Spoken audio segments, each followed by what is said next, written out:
कहीं ना कहीं इस वीर भूमि का पानी पी के, चंबल का पानी पी के आप में बड़ी ऊर्जा देखी जाती है।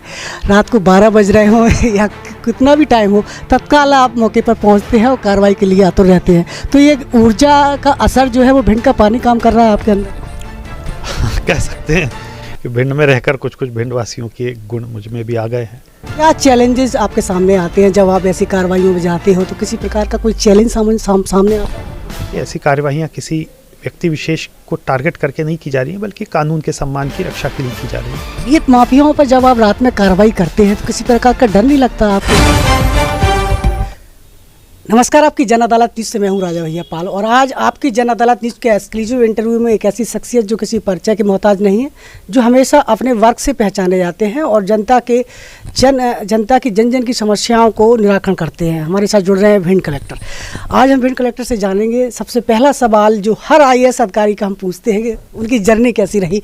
तो इस स्टेज तक पहुँचने के लिए सर किस तरीके का आपने संघर्ष किया और कैसे इस मुकाम तक पहुँचे सर? मेरे द्वारा BE किया गया था, उसके बाद MBA किया। उसके पश्चात मेरे एक मित्र ने मुझे कॉम्पिटिशन्स की तैयारी करने की सलाह दी। तो करीब 2 साल जो नॉर्मल टाइम लगता है प्रीलिम्स से और इंटरव्यू तक, 2 साल की तैयारी के बाद मेरा MPPSC में चयन हो गया और MPPSC में डिप्टी कलेक्टर के रूप में ज्वाइन किया। बाद में प्रमोट होकर IAS बना 2011 में। इस प्रकार मैं इस मुकाम तक पहुंचा। हर किसी शख्सियत के एक फेलियर छुपा रहता है, तो आपके क्या फेलियर है उसमें? ऐसा कोई बड़ा फेलियर तो नहीं है, और लाइफ में अभी तक जो हासिल किया, जो अर्जित किया, उनसे संतुष्ट हूँ। ऐसा कोई फेलियर मेरी नज़र में तो नहीं आया। आपका आइडल कौन रहा है इस मुकाम तक पहुंचाने के लिए? किसको आपने अपना मोटिवेशन? स्वामी विवेकानंद जी से बहुत प्रभावित हूँ मैं।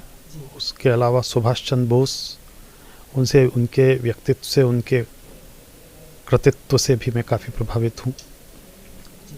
आपने सर भिंड को किस तरीके से देखा है? भिंड की भौगोलिक स्थिति को किस तरीके से समझा है? यहाँ के लोगों को आपने जाना होगा, यहाँ की कार्यशैली की पद्धति को समझा होगा, किस तरीके से जाना भिंड को आपने? भिंड एक ऐसी भूमि है मध्य प्रदेश में जो हमारे उत्तर भारत से मध्य प्रदेश को जोड़ती है, और यहाँ के लोगों में एक वीरता है, एक तेज है, और इस वीरता और तेज का ही परिणाम है कि हमने बहुत सारे शहीद इस भिंड की भूमि से दिए हैं।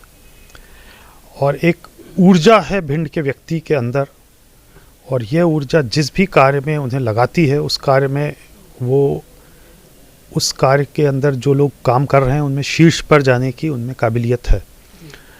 तो ज़रूरत बस यही है कि उनकी ऊर्जा सही दिशा में लगे, उसको सही चैनल मिले।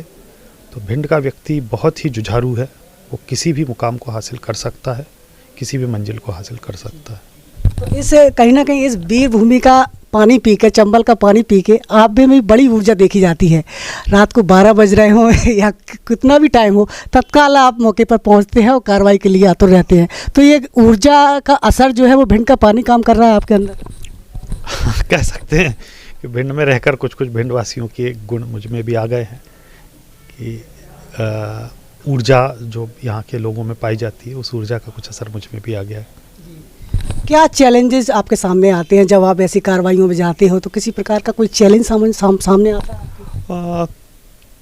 ऐसा कोई चैलेंज तो नहीं आता है, और कोई ऐसा, मुझे ऐसा भी नहीं लगा कि यहाँ के व्यक्ति कानून का सम्मान नहीं करते हैं, क्योंकि कभी भी किसी भी कार्यवाही में मुझे कोई बहुत परेशानी नहीं आई। तो मुझे लगता है कि यहाँ के व्यक्ति भी समझते हैं कि शासकीय जो कार्रवाई हो रही हैं, कानून के पालन के लिए जो कार्रवाइयाँ हो रही हैं, वो कहीं ना कहीं जो जनता है उसकी भलाई के लिए ही की जा रही हैं। इसको बड़े स्वरूप में देखें तो छोटी छोटी जो कार्रवाइयाँ ये जनता की भलाई के लिए ही हैं, कानून के पालन के लिए ही हैं।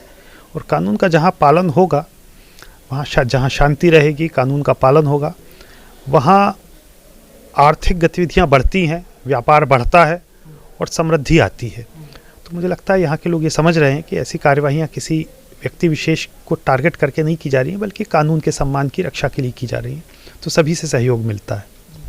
आप एक न्याय प्रिय के रूप में जाने जाते हैं। मंगलवार को जन सुनवाई करते हैं, लोग आते हैं, उन्हें समस्या का हल भी मिलता है। तो किस तरीके से एक न्याय प्रणाली को बनाए रखने के लिए भिंड जिले को किस तरीके से आप न्याय संगत रूप में ले जाएंगे जनता को न्याय दिलाने? भिंड के जो इंटीरियर के ग्रामीण इलाके हैं वहाँ की शिकायतें कुछ ज़्यादा आती हैं। ये शिकायतें राजस्व विभाग की भी होती हैं, पंचायत विभाग की भी होती हैं, अन्य विभागों की भी होती हैं। और मंगलवार को ही नहीं, मैं अन्य दिन भी जो ग्रामीण आते हैं उनको कमरे में बुलाकर सुनता हूँ। एक तो उससे मुझे समझ में आता है कि ज़िले के किस हिस्से में क्या समस्याएं हैं और किस विभाग में क्या कमियां हैं, उनको दूर करने में आसानी होती है। और दूसरे, एक विश्वास यहाँ की ग्रामीण जनता को मैं दिला पाया हूँ कि कलेक्टर के पास जाएंगे तो सुनवाई अवश्य होगी। इससे मुझे लगता है कि विभागों में भी एक सतर्कता आई है कि ऐसा कोई अन्याय ना कर दें कि आदमी कलेक्टर के पास जाने को विवश हो जाए, और यदि वो आएगा और सत्य पाई जाएगी शिकायत तो कार्यवाही अवश्य होगी। तो इस कारण मुझे लगता है कि कुछ हद तक मैं शासन के प्रति दूरस्थ अंचल के ग्रामीण व्यक्तियों में एक विश्वास पैदा कर पाया हूँ। रेत माफियाओं पर जब आप रात में कार्रवाई करते हैं तो किसी प्रकार का डर नहीं लगता आपको कि जिस प्रकार से सुनने में आता है कि इस अधिकारी के ऊपर लोगों ने ऐसा कर दिया? नहीं, ऐसी खराब जगह भी नहीं है भिंड। कुछ अगर कहीं कुछ घटनाएं पूर्व में हुई होंगी तो उनके कुछ अलग कारण रहे होंगे। बाकी रेत माफिया हो चाहे कोई भी अन्य व्यक्ति हो, ऐसे कोई अराजक तत्व नहीं है, असामाजिक तत्व नहीं है। वो भी यहीं के लोग हैं, कुछ आर्थिक आवश्यकताओं के, आर्थिक मजबूरियों के कारण रेत का काम कर रहे हैं, तो ऐसा कोई डर उनसे नहीं लगता है। वो भी मेरी भिंड के ही परिवार के सदस्य हैं। एक बड़ा सवाल करना चाहेंगे, जिस तरीके से शासन की जो मूलभूत योजना है वो आम जनमानस तक पहुंचे, प्रत्येक राजस्व विभाग का कर्मचारी जनता को सीधा जोड़ सके, इसके लिए आपके क्या योजना है? राजस्व विभाग के कर्मचारी जो जनता से संबंध रखते हैं सीधा, वो होते हैं पटवारी। पटवारी ही हमारी छवि को ग्रामीण जनता तक पहुंचाते हैं। पटवारी का कार्य एवं व्यवहार जितना अच्छा होगा, हमारी छवि उतनी अच्छी बनेगी।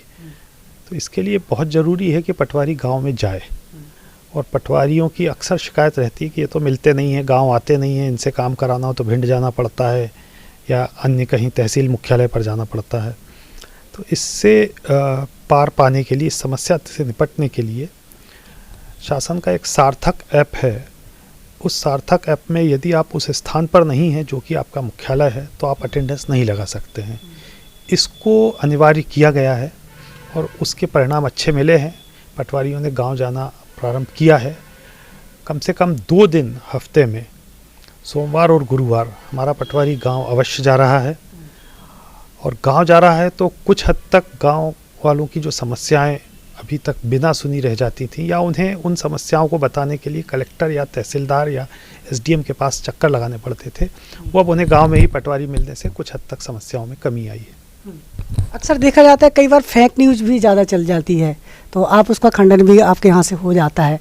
तो इस प्रकार की जो खबरें आती हैं उसके लिए आप क्या मैसेज देना चाहेंगे? फेक न्यूज़ एक बड़ी समस्या है, क्योंकि जनता का मीडिया पर, सोशल मीडिया पर या प्रिंट मीडिया या इलेक्ट्रॉनिक मीडिया पर काफ़ी गहरा विश्वास रहता है।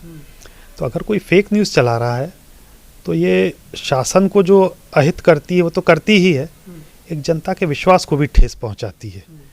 तो मेरा अनुरोध है कि फेक न्यूज़ ना चलाएं। यदि कहीं से कोई आपको फॉरवर्ड होके कोई ऐसी चीज़ मिली है जो आपको लगता है कि कुछ शंकास्पद है, तो उसको हमारे अमले से पहले चेक करा लें, हमसे बात कर लें, हमारे पीआरओ साहब से बात कर लें कि साहब इसमें क्या सच्चाई है। अगर सच्चाई ना हो तो ऐसी न्यूज़ चलने से जो नुकसान होता है, जो कई बार इसमें लोगों के बीच वैमनस्य पैदा हो जाता है, कई बार ऐसी न्यूज़ चलने से किसी के साथ मारपीट भी हो जाती है, तो ऐसी न्यूज़ को ना चलाएं, पहले उसको फैक्ट वेरीफाई कर लें, उसके बाद ही इस तरह की न्यूज़ को आगे बढ़ाएं। शासन की मूलभूत योजनाओं पर हम चर्चा करें तो कौन कौन सी योजनाएं हैं जो सीधा जनता उसका लाभ ले सके? इस समय शासन का एक जन कल्याण अभियान चल रहा है जो कि 11 दिसंबर से 26 जनवरी तक चलेगा। इस अभियान में 33 योजनाओं को जनता में प्रसारित किया जा रहा है और इन 33 योजनाओं को 100% सैचुरेशन की तरफ ले जाया जा रहा है। इसमें पेंशन योजना भी है, इसमें खसरे की नकल लेना, नामांतरण, बंटवारा, अन्य बहुत सारी योजनाएं हैं। परिवार कल्याण योजना भी है, संबल में रजिस्ट्रेशन भी है, आयुष्मान भी है। तो ये सभी योजनाएं शासन की ऐसी हैं जिनसे गरीब जनता को सीधा लाभ मिलता है। जैसे कि आयुष्मान योजना है, गरीब का बहुत बड़ा हिस्सा आय का कभी वो बीमार पड़ जाए, घर में एक्सीडेंट हो जाए, कोई ऐसी बीमारी हो जाए जिसमें बहुत पैसा लगना है, तो उसमें वो कर्जदार हो जाता है। लेकिन आयुष्मान योजना की सहायता से वो प्राइवेट अस्पतालों में भी फ्री में इलाज करा सकता है। और अब तो 70 वर्ष से अधिक के प्रत्येक व्यक्ति, चाहे वो किसी भी आय वर्ग का हो, वो उच्च आय वर्ग का भी हो सकता है, उनका भी आयुष्मान कार्ड बनाना है। तो ये बहुत ही महत्वाकांक्षी योजना है। इसका लाभ लेकर लोग अपना स्वास्थ्य पर होने वाला खर्च बहुत कम कर सकते हैं। इसके अलावा संबल योजना है, जिसमें जो असंगठित श्रमिक हैं वो अपना रजिस्ट्रेशन कराएं तो उनको, उनके बच्चों को छात्रवृत्ति, उनको मृत्यु पर सहायता राशि, ये सब का प्रावधान है।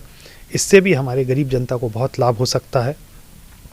शासन ने जो किसान सम्मान निधि की व्यवस्था की है, उसके तहत 6,000 की राशि प्रत्येक वर्ष में दी जाती है और उसके अलावा मुख्यमंत्री किसान कल्याण योजना में 4,000 अतिरिक्त दी जाती है। तो इस प्रकार 10,000 की राशि एक ज़मीन धारित करने वाले को, परिवार को मिलती है।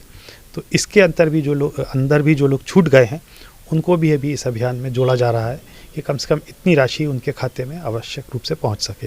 तो ये सभी योजनाएं गरीब जनता के कल्याण की योजनाएं हैं और इनका लाभ लेकर गरीब अपने जीवन को थोड़ा बेहतर बना सकते हैं। आखिरी सवाल करना चाहेंगे, अपने लक्ष्य को हासिल करने के लिए सफलता कैसे मिलेगी? सफलता के लिए प्रयत्न करना आवश्यक है, लक्ष्य होना आवश्यक है और लक्ष्य की तरफ चलते समय आप डिगे नहीं, यह कंसंट्रेशन या यह एकाग्रता भी बहुत आवश्यक है। आप इन सब का पालन करें तो कोई भी लक्ष्य ऐसा नहीं है जो आप हासिल ना कर सकें।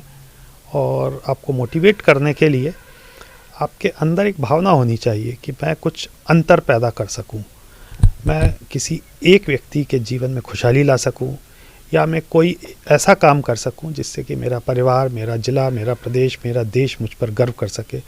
ये मोटिवेशन अगर रहेगा, एकाग्रता रहेगी, लक्ष्य निर्धारित रहेगा, मेहनत रहेगी, तो आप आवश्यक रूप से सफल होंगे।